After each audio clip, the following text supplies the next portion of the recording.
These are the 6 appliances I wouldn't buy for my own kitchen. And then there's one mistake that's worse than all 6 combined. And you don't have to take my word for it. You can go look it up yourself after this video. It'll save you a lot of pain.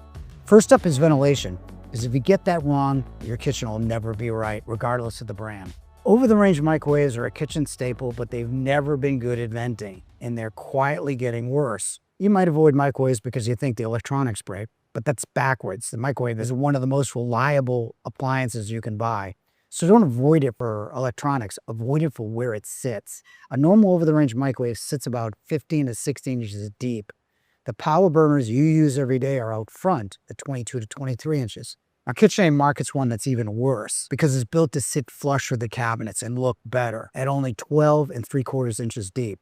Now it lines up perfectly with the cabinet fronts. It vents worse than even the original design or place. So if you cook a lot, especially on gas, the grease and smoke off the front of your cooktop goes right past it into your room. And your new home is more energy efficient and therefore more airtight than the older homes. So all of that stays in your house longer.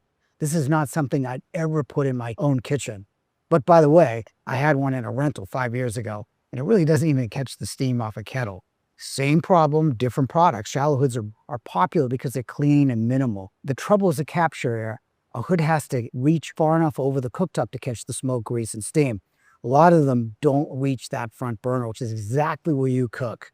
Most of what you'll look at is shallow. It's one of the most common ventilation mistakes you can make. Third one's controversial, especially now with so many new products coming out. I expect comments on this one, but a downdraft is something I would not put in my own house. A downdraft tries to pull smoke through a vent behind the cooktop, but smoke rises. It's basic physics.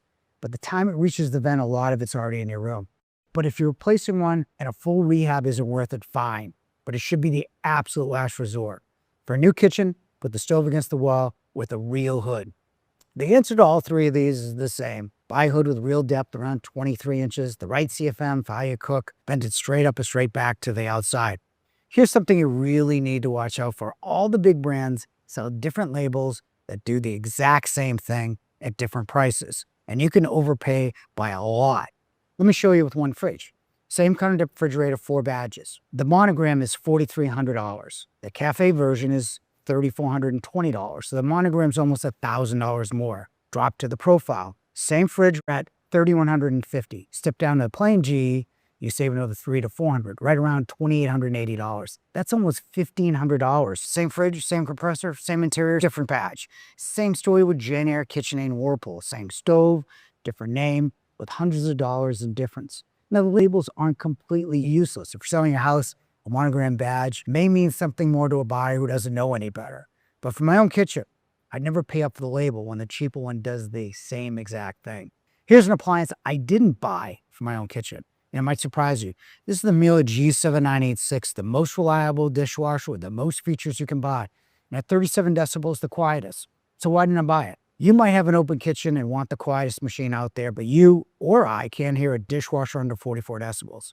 So I bought a model underneath at that time. Same reliability, a few cycles I don't use for $1,800 less. And that Miele has been in my house since 2017.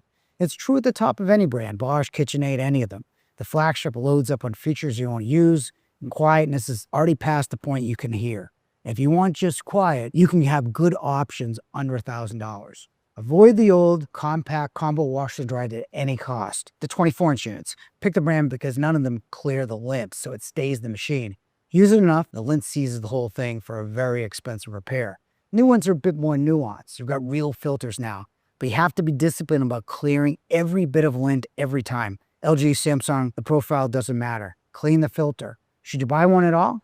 That's a very different question. The heat pumps are very efficient. You don't vent, you load dirty clothes before bed, and it comes out clean and dry, no transferring in the middle of the night. But running multiple loads takes twice as long. A heat pump has a compressor and evaporator heat exchanger, same as a fridge. So you need a refrigeration tech who can fix laundry. That's a real problem. And those are 6 things I wouldn't buy for myself. And this transitions to the worst mistake you can make and why we sell only 19 brands. I started a service department in 1993, and to be honest, it wasn't a business decision. It was a personal one. Couldn't handle the complaints anymore. The oven that died in Thanksgiving with the turkey still in it, the people I couldn't help because there was no service or support for the brand. I couldn't sit and listen to that. So we built our own service department. But 30 years later, that original problem is still the norm. There are companies with websites that sell 150 brands.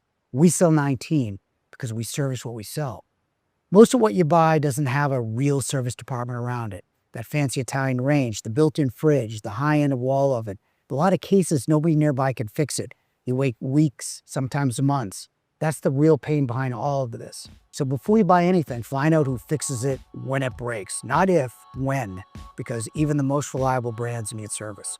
So those are the 6 products I wouldn't buy. Want to know the best luxury brands? Click this video. If you want to see future videos like this one, hit like and subscribe, and thanks for watching.